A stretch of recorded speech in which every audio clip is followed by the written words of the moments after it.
Saudi আরব 13টা মুসলিম রাষ্ট্রে যেখানে Saudi আমেরিকার সেনাঘাঁটি ছিল সেগুলো আজকে 6 দিনে প্রায় চুরমার করে দিয়েছে।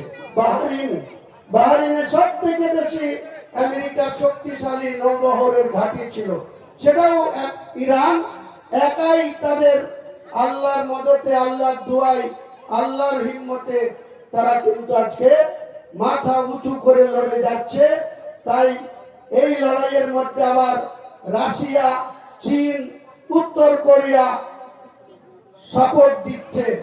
গতকালকে থেকে চীনের বিরাট বড় নৌবহর ওখানে মোতায়েন করেছে এবং যে রাস্তা দিয়ে অধিকাংশ তেল গোটা বিশ্বে সরবরাহ হয়, এমনকি ভারতবর্ষেও যারা 20% 22% তেল যে রাস্তা দিয়ে নেয় ইরান সহ অন্য দেশের সঙ্গে, সেই রাস্তাও ইরান বন্ধ করে রেখেছে যে আমরা যারা আমাদের বিরুদ্ধাচরণ করবে তাদের আমরা এই রাস্তা দিয়ে, এই ক্যানেল দিয়ে তেলের জাহাজ যেতে দেব না। তাই ভারতবর্ষ কদিন আগে 28 তারিখে মারা গেল, 25 তারিখে মোদি ইসরায়েল গিয়েছিল, আর 28 তারিখে ইসরায়েল এবং আমেরিকা যৌথভাবে ইরানকে আক্রমণ করলো। 3 দিন 4 দিন যেতে না যেতেই গতকালকে ভারত পিছু হটেছে, ইরানের গুণগান গাইছে, না হলে দেখছে আমাদেরকে ভাতে মেরে দেবে। তেল যদি না আসে ভুটানি সব বন্ধ হয়ে যাবে। এই যে আরব কান্ট্রিদের নিজেদের যদি মেরুদণ্ড করে সোজা করে চলে, তাহলে গোটা বিশ্বের এত তাবড় যারা শেরগিরি করছে তারা মাথা নত করতে বাধ্য হবে। কিন্তু আমরা মুসলমান, আমাদের মধ্যে গদ্দার আছে, আমাদের মধ্যে মুনাফিক আছে, আমাদের মধ্যে মমতা ব্যানার্জির চটি চাটা কিছু লোক আছে। তারা এই আজকেও শুনছিলাম এখানে ইফতার পার্টিতে আসবো, তার আগে কিছু চটি চাটা নাকি চমকাচ্ছে ধমকাচ্ছে। অপেক্ষা করো বাবা ধন, আর কটা দিন পরে মমতা ব্যানার্জির ক্ষমতা চলে যাবে। বিধানসভা ভোটের পরে তোমরা কোথায় লুকাবে, দূরের গর্ত খুঁজে রাখো, নাহলে তোমাদের এসব চমকানি ধমকানি আমরা নোটে রাখছি, রেকর্ডে রাখছি। আমরা কিন্তু পুরোটা হিসাব নিকাশ তোমাদের সাথে বুঝে নেব, সবক শিখাবো তোমাদেরকে। কিছু মুনাফিক আছে, আরে আমরা তো জানি, আমরা সেই হযরত উমর খলিফা থেকে উসমান খলিফা, নবী সাহেবের আমল থেকে ইমামদের নেতা বলা হতো, তারা বিশ্ব নেতা, তারা নামাজ পড়াতো। আর আজকে আমাদের সমাজের ইমামদেরকে আমরা ছোটবেলা থেকে শ্রদ্ধা করি, ইমামদের সম্মান করি, কিন্তু কিছু কিছু ইমাম এমন ব্যবহার করছে, এত লোক তাদের, একটা ওসি ডাক্তার, ওসির কাছে গিয়ে মুসলমান সমাজের ভিতরকার খবর সব উজাড় করে দিয়ে আসছে। এই তো হচ্ছে মুনাফিকের তালিকায় পড়ে কিনা আপনারা? আরে আমি মুসলমান, আমার ইমান যতক্ষণ ঠিকঠাক রাখবো ততক্ষণ কোন অমুসলিমের কাছে আমি আমার মাথা নত করব না। আমাকে জাতির মধ্যে কোনো অহিষ্ণুতা সৃষ্টি করব না। আজকে গোটা পশ্চিম বাংলায় কি হচ্ছে, প্রত্যেকটা থানা এলাকায় মারছে কে?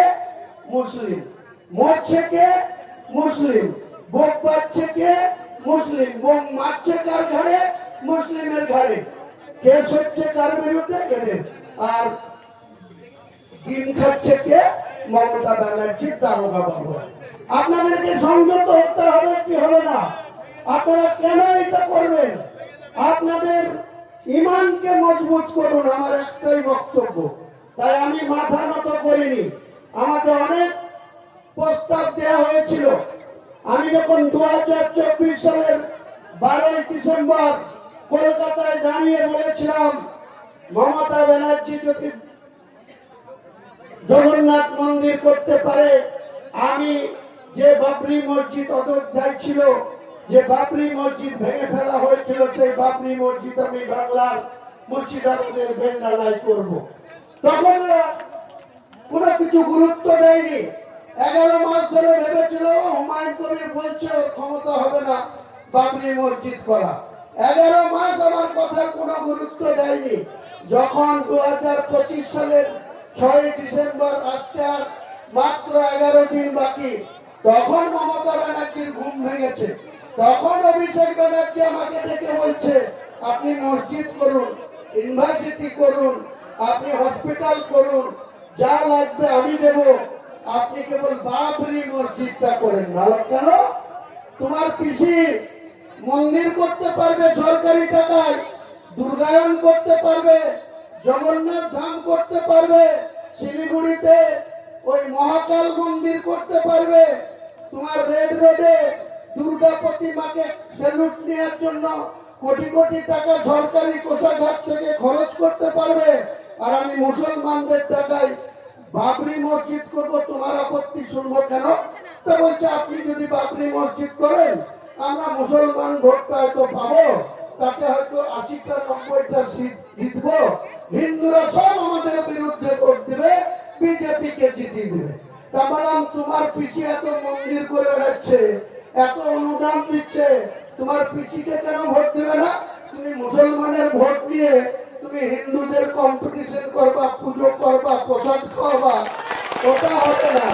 আগামী দিনে মুসলমানরা তাদের নিজস্ব প্রতিনিধি বিধানসভায় পাঠাবে। আজকে তোমরা কৌশল করে করে মুসলমানদের মধ্যে বিভাজন করে করে মারামারি গন্ডগোল লাগিয়ে লাগিয়ে, এক সময় 67টা মুসলিম এমএলএ ছিল বিধানসভা। 2011-তে যখন তুমি ক্ষমতায় আসলাম মমতা ব্যানার্জি, 67 থেকে 2016-তে এসে 57, 10 কমে গেল। 2021-এ এসে 42। কেন? মুসলমানদের হিসাব মতো যে ভোটের পার্সেন্টেজ, তাতে 294-এর মধ্যে 90টা মুসলমান এমএলএ, মুসলমানরা তাদের ইমানদার মুসলমানদেরকে ভোট দিয়ে বিধানসভায় পাঠাবে। আর 114টা এমএলএ, 214টা এমএলএ তোমরা করো না, তোমাদের হিন্দুদের মধ্যে যাক না, যে মেজরিটি পাবাচ্ছে বসো, আমরা 90টা মুসলমান বিরোধী আসনে বসে তোমাদের সঙ্গে প্রত্যেকটা ইঞ্চিতে ইঞ্চি বিধানসভায় ছিনিয়ে আনবো। আমাদের কোনো কুর্সিতে লোক নেই, মুখ্যমন্ত্রী আমরা হতে চাই না, কিন্তু মুসলমানদের প্রকৃত অধিকার, তাদের ইমান নিয়ে ছিনিমিনি খেললে আর তাদের অর্থনৈতিক থেকে দুর্বল করার চেষ্টা করলে, মমতা ব্যানার্জি যে গরুর দুধ খেয়েছ, সেই গরুর জোড়া পায়ে লাঠি খাওয়ার জন্য প্রস্তুত। জোড়া পায়ে লাঠি মমতা ব্যানার্জিকে মারা হবে আগামী বিধানসভা নির্বাচনে। আমি যখন আবার আসবো, আপনাদেরকে এদের কেলোর কীর্তি, এদের দুর্নীতি, এদের কত রকম, এই যে একটা গতকালই বিধানসভায় আমি কলকাতায় ছিলাম, 4 জন রাজ্যসভার মেম্বার যাবে। একজন রাজীব কুমার, পুলিশের ডাইরেক্টর জেনারেল অফ পুলিশ, 31শে জানুয়ারি রিটায়ার করেছে। সে প্রায় 2 লক্ষ টাকার উপর পেনশন পাবে, আরো কত সুবিধা পায়, তাকে আবার রাজ্যসভায় পাঠাবে। মুসলমান সমাজের ধর্মের বিরুদ্ধে যারা সমকামী বলা হয়, মেয়েতে মেয়েতে যদি কেউ তারা কোনো সেক্সে জড়ায়, বা ছেলেতে ছেলেতে যদি কোনো সেক্সে জড়ায়, তাদের সমগামী বলা হয়। এটা মুসলমানদের কোরআনে হারাম বলা আছে। 4 জন রাজ্যসভার মধ্যে একজন মহিলাকে সে সমকামী, সে তাকে রাজ্যসভায় পাঠাচ্ছে। তাহলে মুসলমানদের ভোট নিয়ে তোমার 214টা এমএলএ জিতে 4টে রাজ্যসভায় পাঠাচ্ছ, একটা কোনো বাঙালি মুসলমানের যোগ্যতা নাই রাজ্যসভায় যাওয়ার, তাদের কোনো বালাই নাই। তুমি সেই রাজীব কুমার, তারপরে যে বাবুল সুপ্রিয় আসানসোলে মুসলমানদের খুন করে আসলো, সেই বাবুল সুপ্রিয়কে বালিগঞ্জ বিধানসভায় জিতিয়ে মন্ত্রী করা হলো। এবার আবার বালিগঞ্জের মুসলমানরা বলছে বাবুল সুপ্রিয়কে ভোট দেবো না, তাই তাকে আবার রাজ্যসভায় পাঠিয়ে দেওয়া হলো। সেখানে আবার কোন হিন্দুকে 49% মুসলমানের ভোট, কলকাতা বালিগঞ্জ সিট, সেখানে আবার কাউকে হিন্দুকে প্রার্থী করা হবে। আমি বলেছি 42 থেকে 82 পর্যন্ত 80টা সিট আছে, 42 থেকে 82 মুসলমানের ভোট পার্সেন্টেজ, আর 30 থেকে 82 আছে 114টা। 100টা মুসলমান প্রার্থী দেব, 90টা মুসলমান এমএলএ নিয়ে যাবো, তোমাদের কানে চেপে ধরে উঠাবো আর বসাবো, কান চেপে ধরে উঠাবো আর বসাবো। তোমাদের দয়ার পাত্র হয়ে বাংলার মুসলমানরা তোমাদের সঙ্গে কোনো কিছু পেতে চায় না। আমাদের অধিকার আমরা বুঝে নিব। তাই আমাকে আম জনতা উন্নয়ন পার্টি খুলতে হয়েছে। তোমাদের তাবেদারি করব না, তোমাদের চটি চাটবো না। 4 বছর ধরে অনেক প্রতিবাদ করেছি, তোমরা কোনো কথা শোনোনি। লাস্টে আমাকে বলছো বাবরি মসজিদ করা যাবে না। তোমাদের এত জ্বালা কিসের? তুমি দুর্গায়ন করবা, তুমি সব জায়গায় হিন্দুত্ব করবা। একদিকে শুভেন্দু অধিকারী হিন্দু হিন্দু ভাই ভাই করবে, সে বলবে আমি হিন্দুদের এমএলএ, সনাতনীদের এমএলএ। আর তুমি আবার তার সাথে কম্পিটিশন করতে গিয়ে মন্দির করবা আর মুসলমানদের টুপি পরাবা যে বিজেপিকে আটকাতে পারবো, নাহলে বিজেপি চলে আসবে। আমি আটকাবো বিজেপিকে, 90 জন এমএলএ জিতে আমি আটকাবো বিজেপিকে। তুমি এত হিন্দুদের তোষণ করছো, হিন্দুদের 148টা জিত না 214 মধ্যে, 214 মধ্যে 148 হিন্দুদের জিত দিয়ে তুমি মুখ্যমন্ত্রী হও, কোনো আপত্তি নাই। আমরা বিরোধী আসনে বসে তোমার সাথে ইঞ্চিতে ইঞ্চিতে হিসাব নেব। মন্দিরও করতে দেবো না, কোন এরকম করে দান ছত্র করতে দেবো না। কর্মসংস্থান করাবো। বেকারদের 1,500 টাকা ভিক্ষাবৃত্তি করতে দিচ্ছ। 1,500 টাকা একটা ফ্যামিলির কি হয়? একটা ছেলে যদি 25,000 টাকার মিনিমাম একটা চাকরি করে, তার বাড়িতে স্বচ্ছভাবে চলতে পারবে। অথচ 1,500 টাকার ভাতা দিয়ে আর 1,500 টাকার লক্ষ্মীর ভান্ডার, নামটা আবার কি লক্ষ্মী, হিন্দুদের ঘরে ঘরে লক্ষ্মী পুজো হয়। আরে তুমি সরকারি টাকায় অনুদান দিবা, কাউকে ভাতা দিবা, তা লক্ষ্মী নাম হবে কেন? আমি বলছি কোন মুসলমানের নামেও হবে না, কোন লক্ষ্মী পুজোর নামেও হবে না। ওটাও তো মুসলমানের খাওয়া হারাম। এই যে আমরা নামাজ পড়লাম, এখানে যদি একটা কোন দেব দেবীর কোন একটা মূর্তি সামনে থাকে, নামাজ হবে ভাই? কোনো মতেই হবে না। তাহলে আমাদের মা বোনদের বাড়িতে লক্ষ্মীর ভান্ডার দিচ্ছে মমতা ব্যানার্জি, তোমার বাবা কমলেশ্বর ব্যানার্জির টাকায় দিচ্ছ যে তুমি লক্ষ্মীর ভান্ডার নাম দেবা। তোমাকে আগামী দিনে এমন সবক শিখাবো যে তুমি কোথায় যাবা ভেবে রাখো। ওই দীঘাতে জগন্নাথ ধামে গিয়ে মালা জপবা 2026-এ ভোটের পরে। তোমাকে এটা করাবেই, এই হুমায়ুন কবির করাবেই, বাংলার মুসলমানরা এটা তোমাকে করাবে। আর যারা এখনো মুসলমান চটি চাচ্ছেন, এখনো জাহাঙ্গীর খান বলে দক্ষিণ 24 পরগনা ডায়নামো হামলার ওই অভিষেকের চটি চেটে একটা হাজি মানুষ, সে আমার দলে জয়েন করেছে গত সপ্তাহে কলকাতায়, তার 2টো ছেলেকে উঠিয়ে নিয়ে গিয়ে মারধর করেছে। এই জাহাঙ্গীরকে আমি আগামী দিনে ভোটের পরে উল্টো করে টাঙাবো, উল্টো করে টাঙাবো। তোকে তুলে নিয়েছে জাহাঙ্গীর, তুই কত শক্তি ধরে তোকেও দেখাবো। আল্লাহ যদি খুশি থাকে, রাজি থাকে, বাবরি মসজিদ হবে।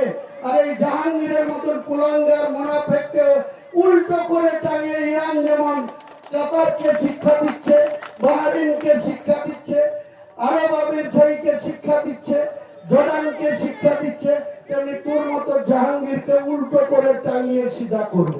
হুমায়ুন কবির একটা হাজির ছেলে, সে জনতা উন্নয়ন পার্টিতে কেন যোগ দিবে তুলে নিজে তাকে টর্চারিং করছে। কদিন তোমাদের দাদাগিরি থাকে? ভোটটা ডিক্লেয়ার হতে দাও, তারপরে তোমরা কে কোথায় থাকো, কে কত দাদাগিরি করতে পারো, সেটা হুমায়ুন কবির বেঁচে থাকতে ইঞ্চিতে ইঞ্চিতে বুঝে নেব। কেমন হয়ে পাবেন না। এই জঙ্গল বিধানসভা আপনাদের হাতে তুলে দিতে হবে, আপনাদেরকে দোয়া করতে হবে।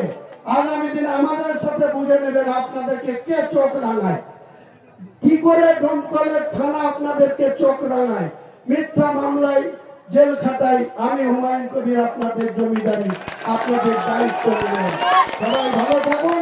সবাইকে আমার সালাম আদাব জানিয়ে আজকের মতো বক্তব্য ছোট করে দিলাম। পরে আবার নিশ্চয়ই আপনাদের সামনে বিস্তারিত হবে।